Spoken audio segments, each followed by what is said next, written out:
Okay, so Scott Pilgrim got an anime, and I want to talk about it. So as you guys know, I made a video somewhat recently talking about how Scott Pilgrim is getting an anime, and this channel being an anime live action channel, it's kind of cool to see live action get translated into anime. Obviously Scott Pilgrim didn't start off as live action, but I feel like most people kind of became fans through the live action adaptation, building such a cult following from the movie being so unique. In any case, me being a huge anime fan and a huge Scott Pilgrim fan, I was really excited for this. I've been waiting for this for a while. When they announced the anime, I was like, yo, okay, very interesting, but I'm down. Like, I'm ready for it. It's time. I was really excited to see, all the original cast come back to reprise their roles. That was so cool. And just the fact of like hearing the creators talk about how, if they were ever to make more Scott Pilgrim, they would want to explore it in the form of anime. I just think that that's so cool. And,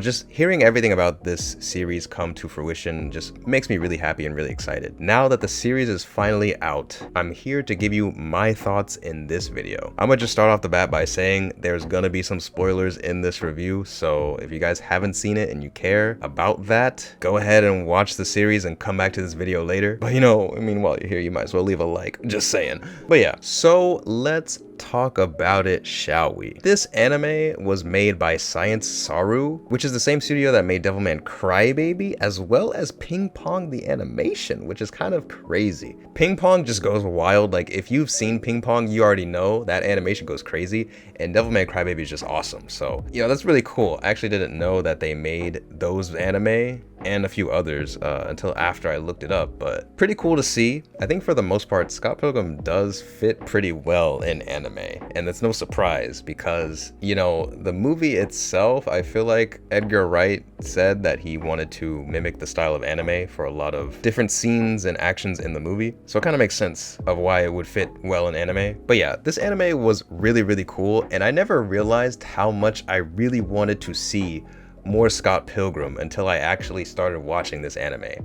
Like, I've known for a while now that, like, in my heart, Scott Pilgrim, the movie, is one of my favorite movies, if not my favorite movie of all time. Like, it is that important to me. I love that movie so much. I've seen it so many times, and to this day, it still just makes me so happy to watch it and rewatch it. But there was one point in time where I remember thinking, man, I really wish there was more Scott Pilgrim. I wish there was a second movie. I wish there was a third movie of Scott. Like, I just wish there were more movies like this movie, like there was more story, there was more to this world, Like, at one point in time, I really did want that. And I remember thinking that, but I kind of just stopped myself because I realized, there's no point in hoping for that if it's just never gonna happen, Thankfully, there's the comic books, and I've read all those. They're great. I have them all. They're great. They're fantastic. The game is also pretty fantastic, but for me, that movie is just something so special, so unique, so amazing, so hilarious, and it just kicks so much ass that I wish there were more, man. I wish there was more content like that. There was more of that movie. There was more something.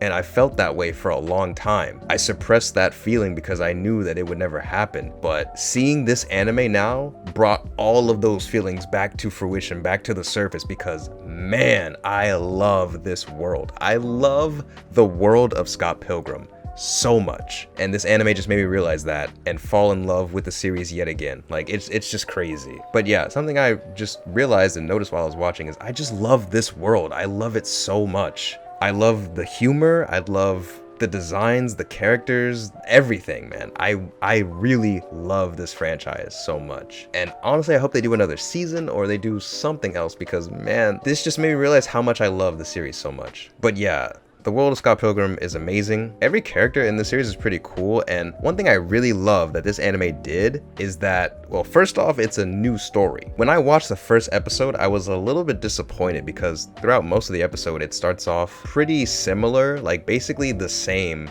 as the movie. Almost like damn near word for word and like scene for scene, it's pretty much trying to be, what the movie was. And I was a little bit disappointed because I'm like, man, are they just gonna like adapt the movie into an anime? And like, if that's the case, like that's cool, but like, it might be cool to see like little differences here and there that they do, but like I kind of wanted something more. I wanted something new, And then at the end of episode 1, when it ends completely differently than the way it does in the movie, I was like, oh, I was like, oh, wait a minute.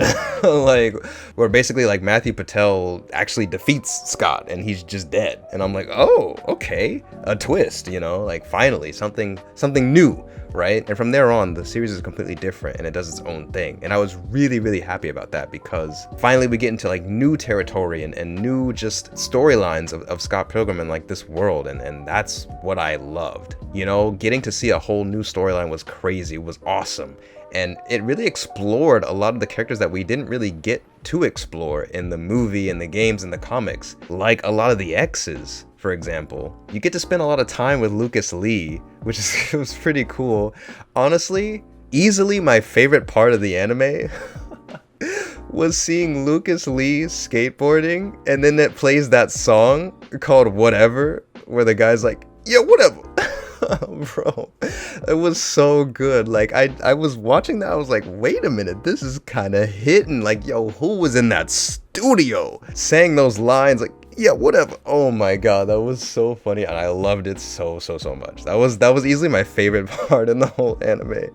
But anyway, yeah, you get to explore a lot of characters that really didn't get much exploration in the franchise. Like all the exes, basically. Lucas Lee, Gideon, you get to know Gideon's real name, which is pretty cool. Todd, you get a lot more Wallace as well, which is pretty cool. And yeah, for like most of the show, you don't get a lot of Scott, which is kind of cool. Like I actually really like that because I feel like, I don't know, Scott as a character, like it's cool that he was the main character in, you know, the other adaptations, but I actually really liked that he wasn't that much of the main character in this anime, like for the most part. And then at the end, you get a lot more of him in a really, really cool way, actually. Like I said, I'm gonna talk about spoilers, so if you care at all, you know, again, come back to the video once you've finished the series. But basically, you find out that Scott from the future kidnaps Scott from the present, and he's like, hey, he tries to prevent him from ever defeating Ramona's exes and ever getting with Ramona because him and Ramona in the future are like having issues and stuff. And I feel like it's kind of a dumb, silly, but yet faithful way as to how those characters would act in the future. So I feel like it made sense and it was really cool.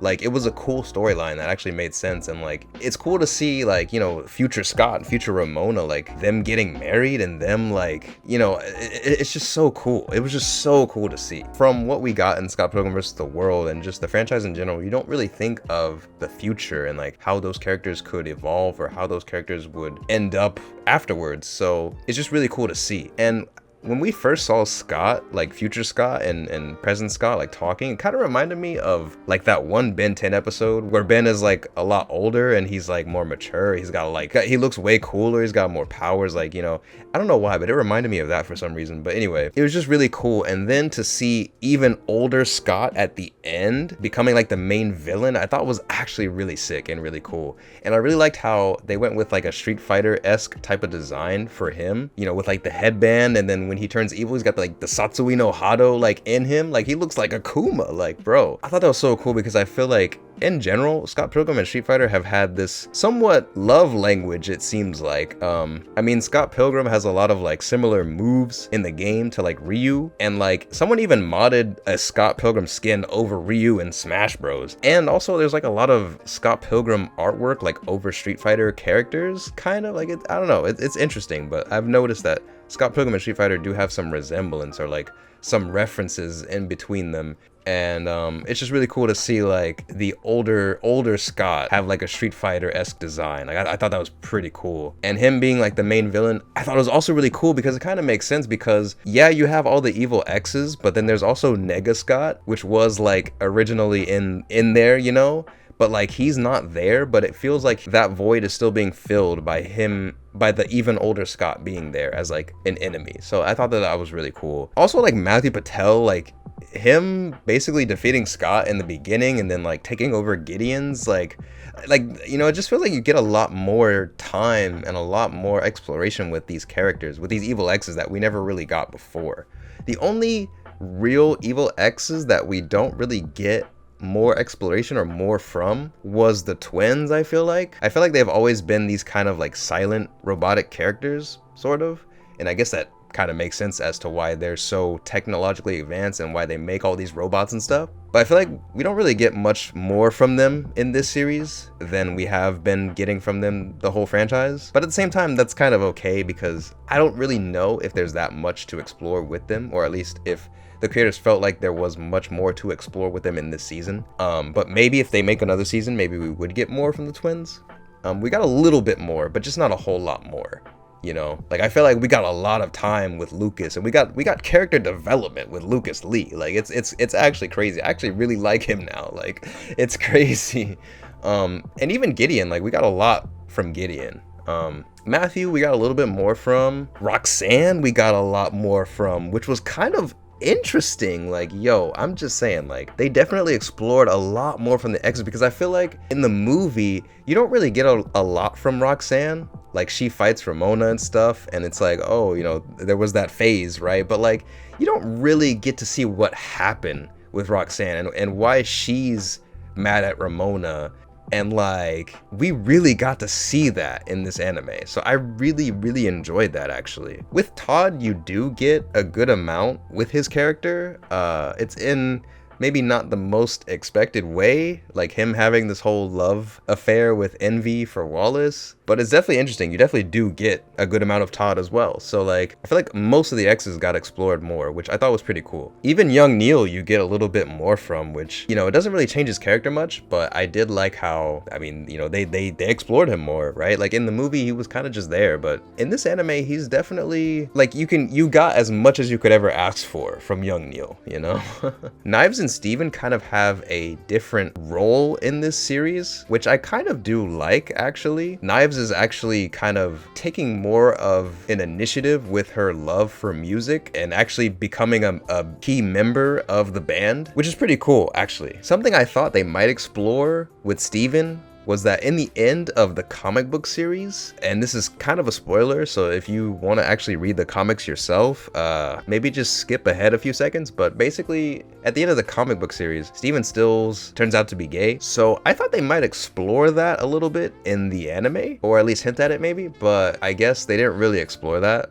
Not that they really needed to, but I just thought like that was something that I remember reading in the comic book series, like, oh, okay, like, you know, that's cool, like interesting. Something that we didn't really get in the movie or the games, and it was cool to see. And I thought like, well, now that they have more of an opportunity to explore that, maybe they would explore that. But I also feel like it's probably good that they didn't, because I feel like the story for this season was definitely contained, and it was great because of that. So I feel like, you know, they didn't have to explore things that they didn't need to for the sake of the story for this season. But maybe if they have a season 2, they might explore that. One thing I will say is I really like how the series ends, how the season ends. I feel like it ends on a note that gives characters like either a very fulfilling ending, or like a place that they end at, or kind of opens up, you know, possibilities for a season 2 to make for some really interesting dynamics. Like, for example, Lucas Lee being the barista was crazy, and then Kim coming up to him and be like, whatever, and then Lucas looks at her like, I'm like, yo, like that would be so cool. Like, it may not be a match made in heaven, but it would definitely be an interesting dynamic. Like, I hope they actually do explore that. If they make a season 2, that would be really cool, because Lucas always seems so like full of himself, so like macho, and then Kim's always like never impressed or like whatever. So I think like it could be interesting to see them try to like pair up. Like, I don't know, that would be cool. Like, I don't know, man. I just really like that part. Like, that scene was like so dope when she's like, whatever, he's like, wait a minute. That was so cool. I love that. Like, I really love that. And also, yeah, like Gideon and Julie, that was interesting, and I like how they did that. Like, maybe they plot something else evil, like, who knows. I would definitely be interested in that though. And I feel like they also kind of hint at more adventures when future Scott's telling the present Scott like, yeah, you know, you'll learn that in another adventure or something, like about the twins and stuff becoming good guys. So hey, maybe that could be how they explore the twins, you know. But I would definitely love to see more from this world, and I feel like it's just really cool to see, you know, like Matthew was like, oh yeah, like Gideon, can you take your empire back, but can I just keep the show? Like, seems like a lot of the characters just got their own like fulfilling ending, you know? And yeah, the season ends on like a pretty good spot, I think, for every character, which was nice. But it also does leave some room open if they want to do a season 2, which I would love for them to do. But yeah, also, I guess what I also want to point out is that I really loved how they had a lot of references to the movie and the game in this show, which was so cool. I believe there's a song actually from the game that plays when they are about to fight the even older Scott, and like Ramona starts pulling out all the weapons for all the X's to use. Like, I think the song plays is like straight from the game, so that was pretty cool to hear. And then also, I just remember some of the references off the top of my head, like when Scott's like about to go and then he ties his shoe, like, bro, of course. And then he's like, what if I have a beef with you? Like, I remember, like, you can't let your past define you. And yeah, just like, I don't know, there were some other things that I remember. I was like, oh, that's so cool, like a callback to the film, you know? Really, really cool. And then when they were shooting the movie, you see like Edgar Wrong as like the director or whatever, like. And also one thing I really liked is how they, when you first see Scott and Ramona talk, and then Scott actually mentions, instead of Pac-Man, he talks about Sonic the Hedgehog, which, I mean, you know, your boy is a huge Sonic fan, so that's already really dope. But also, it's cool how he said like, oh, it's two of the same character, two different people playing the same character, right?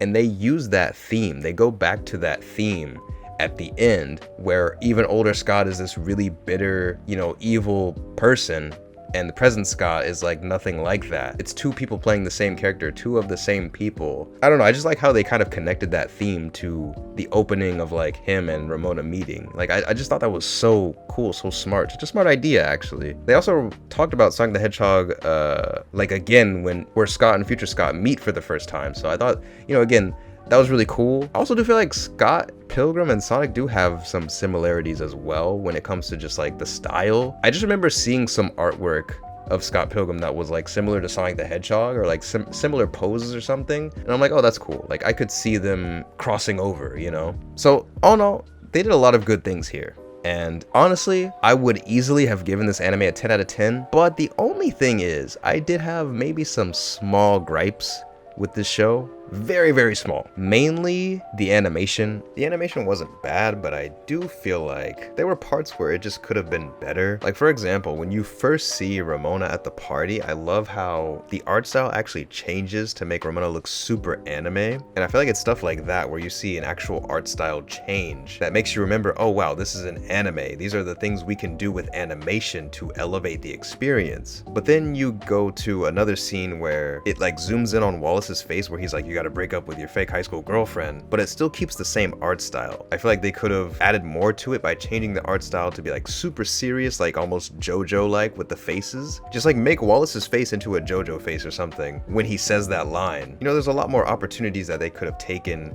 with it being an anime form that I feel like they didn't really take. The animation is really good, but I think it could have been a little bit better and more consistent, I guess. But otherwise, amazing experience. Loved it. Highly recommend. What do you guys think about the Scott Pilgrim anime? Scott Pilgrim Takes Off. Let me know in the comments below. Please leave a like on the video and subscribe if you haven't already. That helps me out a ton. And as always, thank you guys so much for watching. I really appreciate it. And I'll see y'all in the next video.